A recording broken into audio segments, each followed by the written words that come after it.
Hello.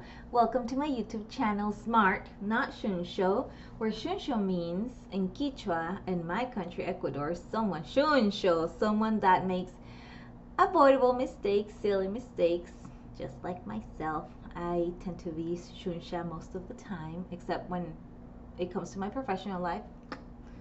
But yeah, I am so excited you guys are here. If you are new, if you're returning, it doesn't matter. The important thing is that you guys clicked on my video today, and I hope that I'm finding you with a great year, semester, quarter, month, week, day, hour, minute. But if that's not the case, it's okay, because sometimes we need to hit rock bottom to bounce right back to the top.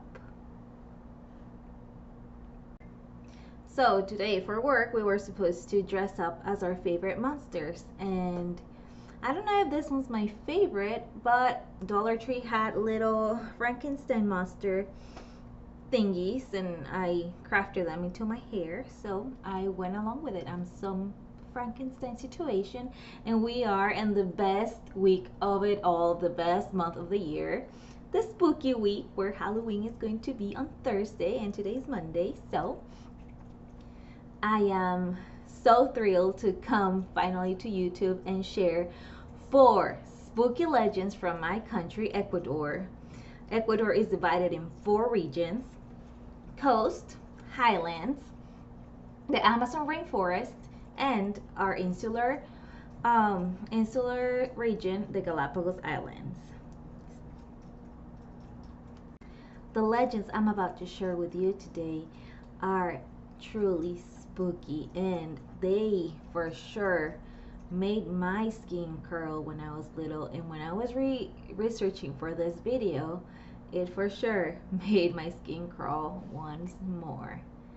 So now that we got all that intro out of the way, let's get cozy, maybe turn the lights off if you dare, and let's begin with our spooky legends from Ecuador.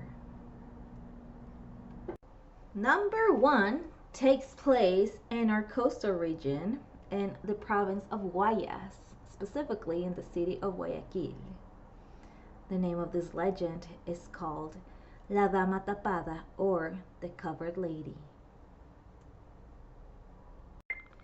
The Covered Lady was a mysterious woman who only appeared to men who walked along the city of Guayaquil at night after midnight. It was never known for sure what her origin was, but the only thing that was for certain is that she would appear out of thin air a few meters or feet, if you're from the US, casually in front of men who, enchanted by her beauty, would begin to follow her. It is said that she was a beautiful woman of a seductive and elegant walking, surrounded by a smell so sweet and strong that would stay with the men even after she had passed by, and her face covered by a veil that, in spite of the enigma and mystery that it represented, led to great beauty and youth hiding behind those silky fabrics. No man could resist her. They were all hypnotized by the intense attraction that this woman exerted. They would begin to follow her no matter how timid they were. The distance between her and the men always stayed the same. No one walked away, no matter how cowardly they were, and no one approached her, no matter how brave they were. And so, step by step, the Cover Lady kept them hypnotized by their attraction, making them follow her hour after hour. The woman seemed to invite her pursuer to follow her with a slight turn of the head and flirty glances, as well as her youthful laugh.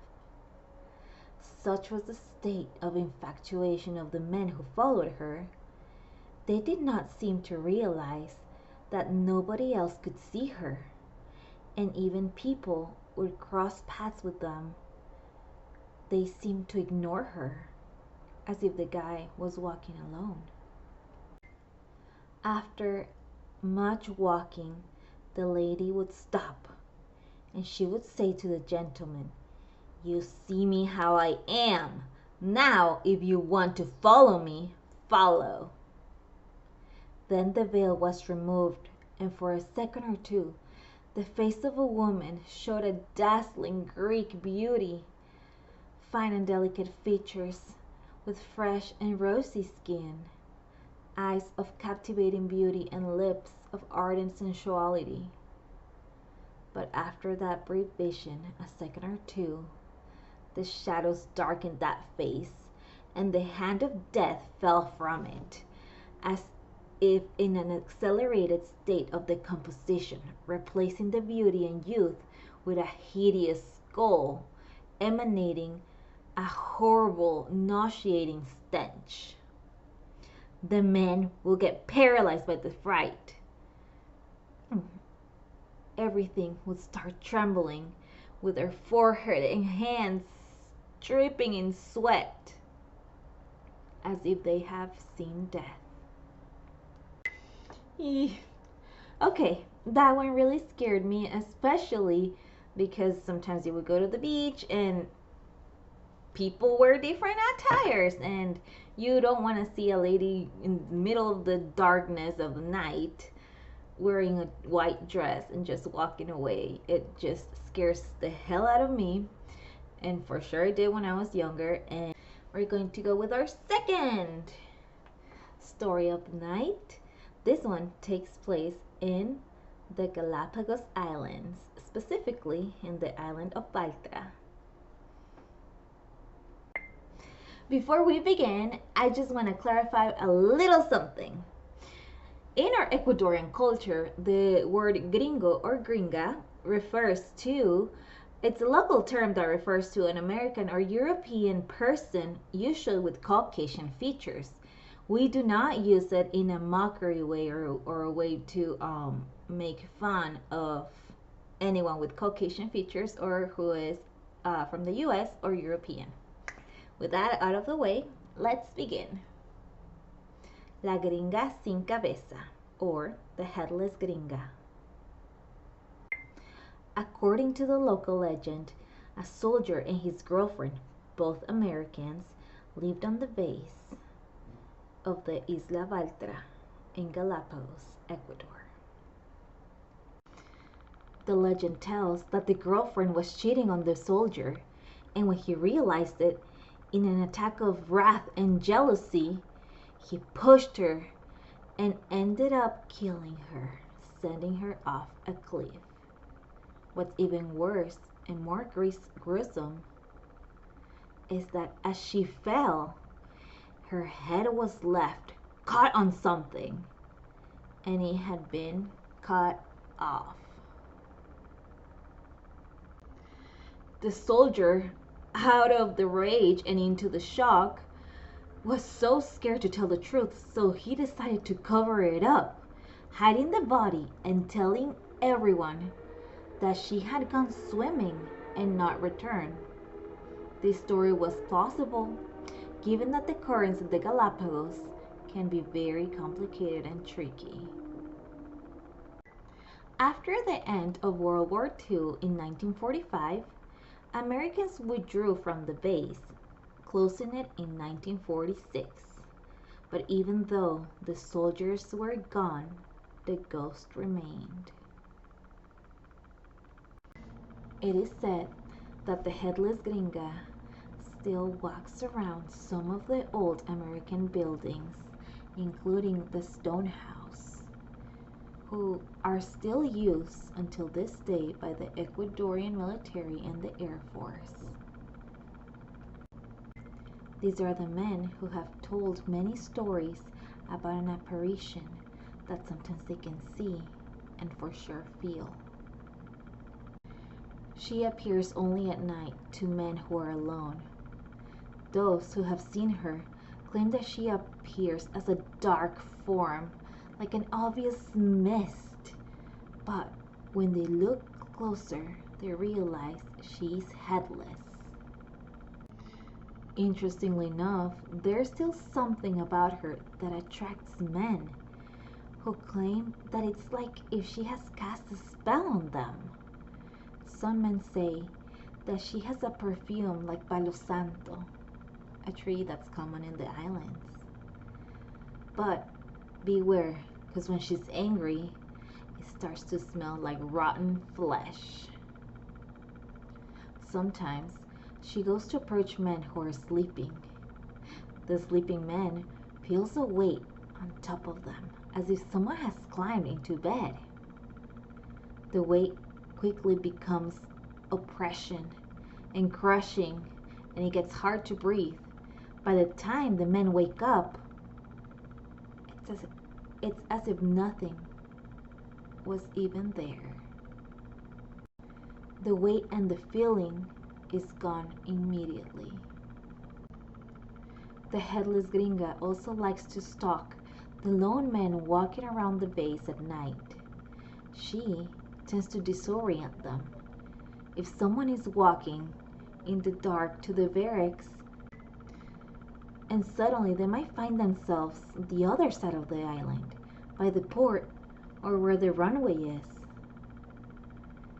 Sometimes it is said that she seduces men and tries to lure them to the dark, lonely places from where they would never return. That's the story of the Headless Gringa. Again, very grateful I'm not a man. Very grateful I'm not a soldier. Very grateful I don't live in the Galapagos Islands. Even though it's beautiful, I've been there and it's gorgeous, but I would get the heebie-jeebies if I saw a dark, misty figure coming and then realizing it doesn't even have a head. I'm not about that life. Okay, let's go to the next region of Ecuador where we're gonna talk about the legend of Etsa and the shore demon, the Iwia. This legend takes place in the Amazon rainforest of Ecuador, in the provinces of Napo, Sucumbíos, Morona Santiago, Zamora Chinchipe. Okay, let's begin. And the province of Orellana. So now, let's begin. An Iwia is known by the shore people as a demon or evil entity. The legend says that the Iwia was a terrible demon who used to catch the shore people and put them in his huge shigra. A shigra is the name of a purse made out of straw or a bag made out of straw. And when the Iwia was ready, he would devour his victims. One fateful night, he broke into a house where Etsa was a little boy. He caught Etsa's parents and put them inside of his shigra and then devoured them. He realized that Etsa, just like his name means in the shore culture, the sun, Etsa seemed to have a very big, wonderful power within him. So he decided to take the powerful child. As Etsa would continue to grow up, the demon will make him hunt to try to fill his insatiable appetite every day. And for dessert, the demon requested every day little beautiful birds. The boy will return with a gigantic shigra full of all sorts of different bird species with colors and different voices and sounds.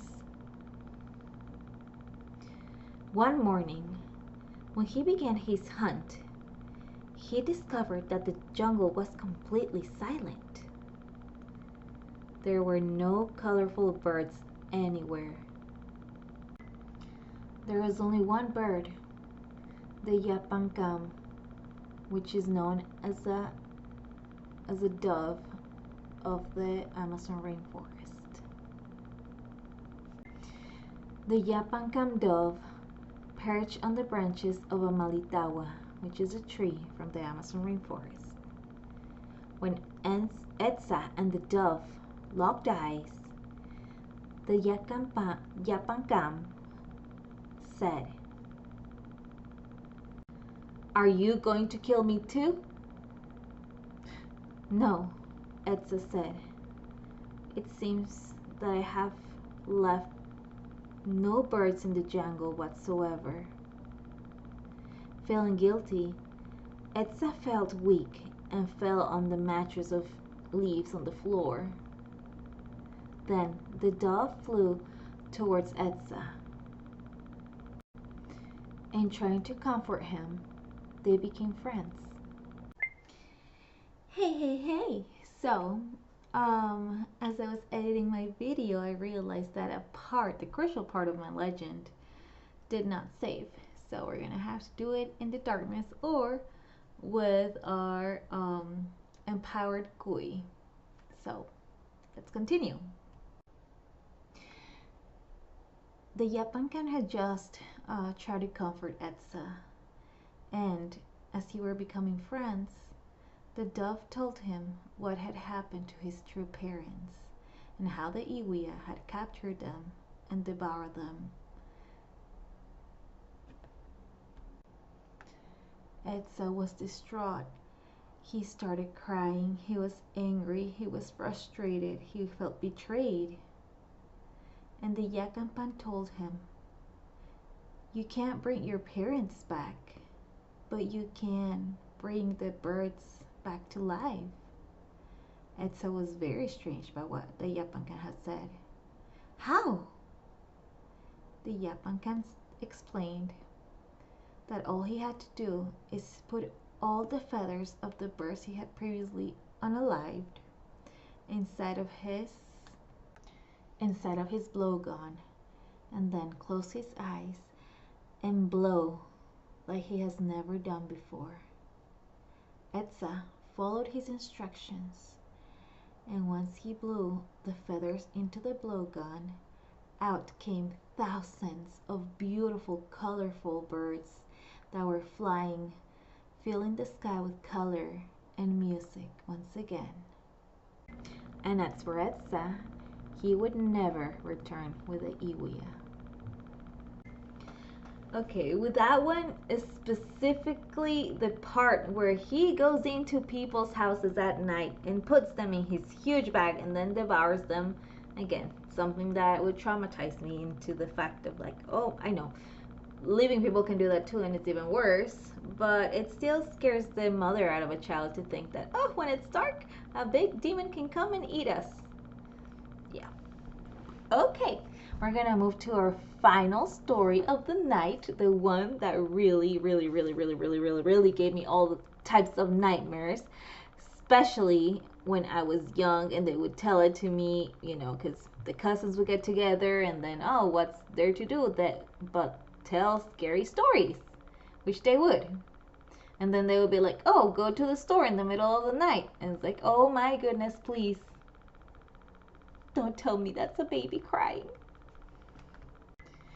We are going to the Andes, to the highlands of Ecuador, the provinces of Bolivar, Tungurahua, and where I heard the story, Cotopaxi. The Huiña Huilli. Jose was a known taur, which meant that he was an expert card player who also loved to cheat his opponents. One night, he left the canteen with his pockets full of coins. The locals, who were fed up with Jose's tricks, handed him a glass containing a lot of fireflies, so that way everyone could see when he was approaching the town, and they could get to hide in their homes, so that way they would avoid him. The fireflies also helped see when he was moving away from the town. While he was walking near Las Lajas River, he clearly heard the cries of a newborn. Jose cared little for the suffering of others. Despite this, The baby's crying was so intense, so strong, that he decided to follow the sound to help. As he was going down the hill, he tripped and he dropped the container of fireflies, which left him in complete darkness. He still followed the cries, and then he found the little boy. He covered him with his cloak, and at that moment, the baby stopped crying. Already getting back, Jose realized that the part of his body that was in contact with the child began to heat up excessively. Not just that, to burn, sting. Immediately, he tried to drop the child on the floor, but at that moment he felt a sharp claw stalking his abdomen. Later he heard a deep voice that said, "I got you! Now you're mine and I will eat you!" To which Jose stuttering replied, Why? I have not done anything to you and I just saved your life." "You are a very selfish person, and people like you deserve death," the horrifying creature replied. The man again begged for his life until he fainted from the enormous dread as he fell.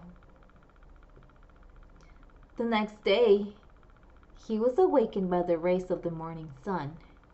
He started to wonder if what had happened was a dream or hallucinations from the alcohol. And just then, he heard the crying of the child again. He knew in that moment that what had happened to him was real, and he vowed to not drink or behave badly ever again. Okay, that one really scares me because, as humans, we are compelled to help. And if I were to hear a crying baby, my instinct would be like, hey, I'm gonna go help you. And that's what scares me, because it could happen to anyone. Well, according to this, it's only if you are a gambler and you're a drinker. But still, when I was younger, they sent me to the store with my cousin, and we were in the darkness after hearing this wonderful, beautiful story. And we started to hear the cries, and the cries, and the cries. Well, something you don't realize when you're young is that goats sound a lot like babies. So that was a very nice scare, surprising. Like, oh my god, it's only a goat. In Spanish, we call it sustos que dan gusto. Okay, that is it for today. Thank you so much if you stayed all the way to the end. I am very grateful for your views, for the people who are joining. I hope that I was able to scare you at least once or twice. And I'm gonna be uploading 4 more legends soon. Until then, I hope you have a good one and a spectacular rest of your October. Kisses. Bye.